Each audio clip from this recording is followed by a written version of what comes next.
Hi and welcome back to my channel. तो आज अपनी वीडियो बन रही है और आज मैं तुम्हें दिखाने वाला हूँ अपना चेस्ट प्ले।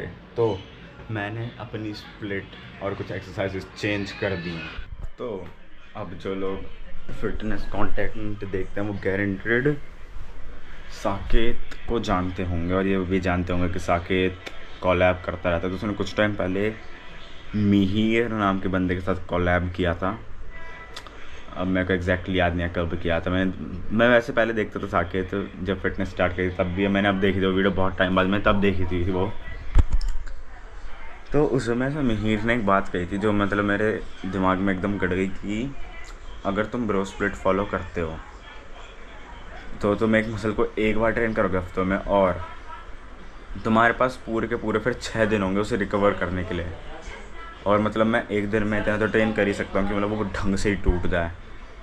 तो ये दिमाग मेरे आई बड़े में, क्योंकि जब तुम ट्रेन करते हो फिर तुम्हारी मसल टूटती है और फिर जब तुम प्रोटीन इंटेक पूरा करते हो उस मसल को रिकवर करते हो तो वो और बड़ी होती है।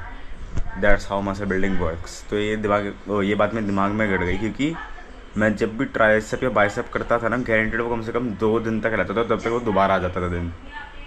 तो कुछ कह सकते हैं ऐसा मैं अपना 100% नहीं दे सकता था। वो अलग बात है कि मैं थोड़ा राक्षस टाइप सा हूँ दिन में, जिम में तो मैं कर देता था, लेकिन ये बात मेरे दिमाग में हट गई। तो मैंने कहा सही कह रहा है, एक बार ट्राई करके देखते हैं।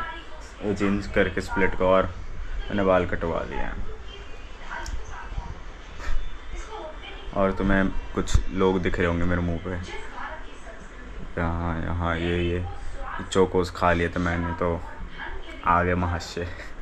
तो आज अपना चेस्ट डे और मैं दिखाता हूँ मैं क्या क्या करूँगा। और मैं सिर्फ दिखाऊंगा नहीं, आपकी बार बीच बीच में बोलूँगा वीडियो, क्योंकि मैंने कुछ नोटिस करा है कि अगर मैं ऐसे ही रहता हूँ या तो मेरे को बनानी चाहिए कि सिनेमैटिक बनाऊँ, लेकिन अगर मैं कुछ नहीं बोलता ना तो बहुत ज़्यादा बोरिंग टाइप हो जाती है वीडियो। तो आज बोलूँगा। इस वीडियो का टाइटल होगा चेस्ट वर्कआउट एक्सप्लेन्ड। तो अब ऐसे ही होगा हर एक्सरसाइज में।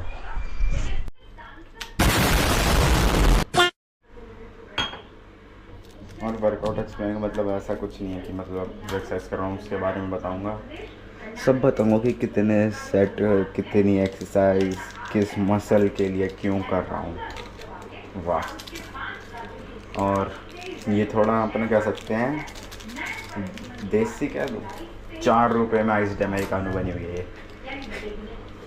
इसमें सिर्फ 2 सैशेस डाले हैं और मतलब अब बर्फ़ डल जाएगी इसमें तो मिल गई अमेरिकानो।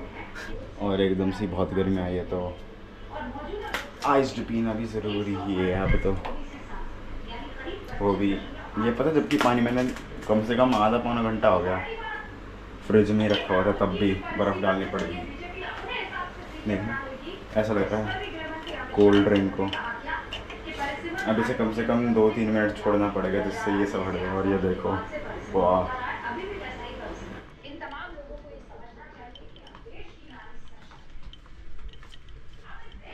हाँ तो बाहर कुछ आंधी तूफान का मौसम हो रहा है और ये पीऊँगा वाला चेस्ट डे, मतलब बहुत बढ़िया मौसम। अगर बारिश हो गई ना मेरे जिम में जाने के बाद मज़ा ही आ जाएगा। और अभी वर्कआउट करने में कम से कम आधा घंटा भी नहीं, कितना बचा होगा टाइम। अरे धूप आ गई, दिख रही है तुम्हें ये धूप आ गई। हाँ तो वर्कआउट करने में कम से कम आधा पौना घंटा बचा है कि और कैफ़ीन को तुम्हारे ब्लड स्ट्रीम में जाने में कम से कम 30 से 40 मिनट लगते हैं, तो मैं इसलिए इतनी जल्दी पी रहा हूँ। तो अगर कोई चाहे प्री वर्कआउट वाला मेरे को स्पॉन्सर कर सकता है। क्या रिलेट भी नहीं कर रही बात, लेकिन फिर भी डायनामाइट कुछ लोगों को ही पता होगा, सब नहीं जानते होंगे डायनामाइट मैंने क्यों कहा। पहले से प्ले के देखते हैं। ओ बस अब जैसी चीज़ एकदम वैसी है, मस्त लग तो रहा है आंधी आएगी।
तो अभी पहली एक्सरसाइज हुई है और वो है फ्लैट डंबल प्रेस। अब चेस्ट के मेनली 3 पार्ट होते हैं, एक अपर होती है, एक मिड होती है और एक लोअर होता है। ये होती है मिड के लिए।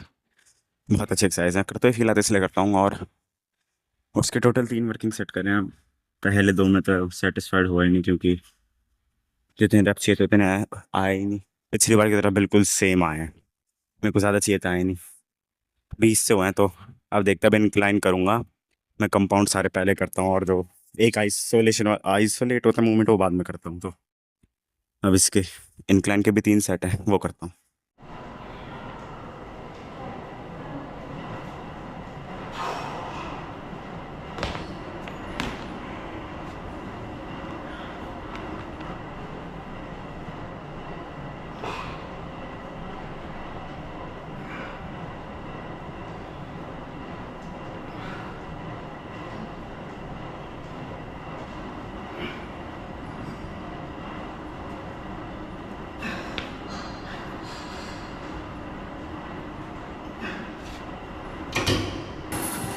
तो अब ये है सबसे बड़ा डिसएडवांटेज अकेले वर्कआउट करने का। मेरे को पहले सेट में 25 से जाना था, लेकिन मैं नहीं जा पाया, क्यों चाह के भी, क्योंकि अगर मैं पहले में ही 25 से चला तो बाई चांस वो मेरे मुंह पे गिर जाता तो उसे संभालना ही मुश्किल है भाई।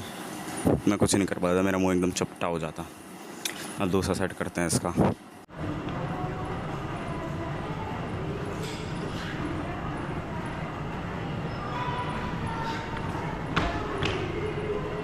मजा आ रहा है हाँ नहीं कितने दिन से तो हर साल में आता है, कॉलेज लेट हो जा रहा है। कितने निकालने हैं?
Burning the bridge that keeps us. I'm here and I'm feeling fearless. Exaggerated, that's what you assume. The story's over now, I must come. मैं ऐसे ही बाहर घूमने आया था जिम के बाद, और बहुत तेज़ हवा चल रही है। मेरे मन में गाना चल रहा, आंधी बज के आया हूँ, इश्क चला के। तो ये रही अपनी पोस्ट वर्कआउट में, और देख सकते हो मैंने क्या एकदम फैक्ट्री टाइप से भर कर रखा है। एक हाथ से खोलना बहुत टफ है भाई, ये यहाँ तक होता है लिटरली, और देख लो कहाँ पे घुसा हुआ है। अब मैं इसे 80 ग्राम बॉईल करके खाऊंगा, कच्ची कच्ची खाने से पता है फ़ायदा क्या होता है। ये देखो यहाँ तो एडिट बन सकता है ना। तो जो अपनी लास्ट की 2 एक्सरसाइज करी है मैंने, वो करी थी high to low pack flies और क्या कहते हैं इंक्लाइन पुशअप। तो जो दोनों ही एक्सरसाइज होती हैं वो हमारे लोअर चेस्ट के एरिया को टारगेट करती हैं। अब हाई टू लो फ्लाइज एक आइसोलेशन मूवमेंट है, और मैं सिर्फ एक बार ट्रेन करता हूँ, तो मैं उसके 4 सेट करता हूँ इन टोटल। वर्किंग 4 होते हैं, उसमें मैं 2 25 की प्लेट होती हैं, फिर 20 की कर देता हूँ, क्योंकि ड्रॉप सेट लेना होता है और मैं एक ही बार कर रहा हूँ। तो मैं अच्छे से चाहता हूँ कि फॉर्म भी कॉम्प्रोमाइज़ ना हो और फील भी बहुत तगड़ा है, तो ये करता हूँ। उसके बाद मैं करता हूँ सिर्फ पुशअप, ये थोड़ा कैलिस्थेनिक्स बेसिक, मैं कह रहा हूँ मैं कैलिस्थेनिक्स बेसिस पे करता हूँ, ताकि थोड़ा कैलिस्थेनिक्स वाला भी रहे अपन अंदर। और बात रही इंक्लाइन डंबल प्रेस की, तो वो मैं इसलिए करता हूँ क्योंकि मैंने जैसा बताया था चेस्ट को टारगेट करने के लिए 3 एक्सरसाइज चाहिए होती है मेन। तो वो करती है जो ये होता है ना अपर पैक उसको, और मैं स्मिथ मशीन का आजकल मतलब दीवाना सा तो हूँ, लेकिन है नहीं स्मिथ मशीन जो होती है ना इंक्लाइन स्मिथ मशीन प्रेस उसका, लेकिन वो यहाँ पे है नहीं, तो डंबल से करता हूँ, डंबल से भी बहुत प्यारा फील आता है। और मेरा थोड़ा क्या कहते हैं उसे, प्रिंसिपल ये है कि जो कंपाउंड होता है वो पहले करना चाहिए। ऐसा कुछ नहीं कि पहले कंपाउंड करूँगा फिर आइसोलेशन करूँगा जिससे कंपाउंड को रेस्ट मिल जाए फिर दोबारा कंपाउंड, ऐसे नहीं होता मेरा पहले कंपाउंड होंगे दोनों फिर आइसोलेशन होगा। और मेरे को ऐसा कुछ फ़र्क लगा नहीं कि अगर मैं बीच में आइसोलेशन करूँगा तो मतलब कंपाउंड या उस पर कुछ इफेक्ट होगा। उल्टा जब मैं आइसोलेशन बीच में करता था ना तो मेरे आइसोलेशन वाले मूवमेंट पे ज़्यादा इफेक्ट पड़ता था गंदा, और कम रैप्स आते थे, और ऑलमोस्ट सेम रैप आ रहे तो क्या ही दिक्कत है। और लेट मी नो कंप्रेशन कैसे लग रहा है गाइस। मैं को लेने की सोच रहा हूँ, इसमें चेस्ट तो बढ़िया ही लगती है, जैसे चेस्ट होनी चाहिए बढ़िया लगने वाली। तो यही था आज की वीडियो में मेरे हिसाब से, आज के इतना काफ़ी है। बाय, और अगली वीडियो में बताऊँगा मैं कौन सी डे पे क्या ट्रेन करता हूँ। तो बाय। ये लो ढंग ढंग।